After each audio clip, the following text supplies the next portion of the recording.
welcome to another upcycling project.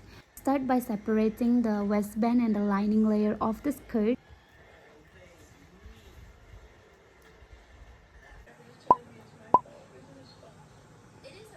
Next, lay the skirt flat and cut out from the edges of the skirt to create the ruffles. Set those aside, we'll attach them later. Now take your body measurements and cut the main fabric accordingly to create the front and the back panels of the dress.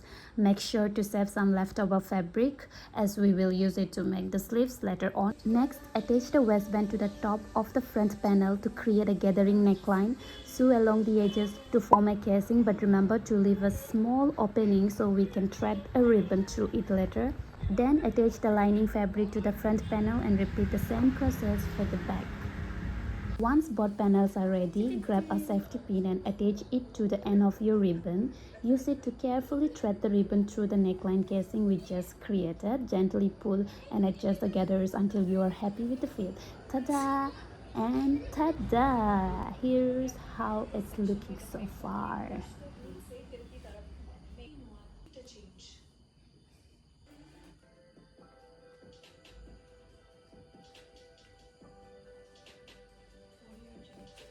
Next, place the wrong sides of both the front and the back panels together and sew the side seams to close up the dress.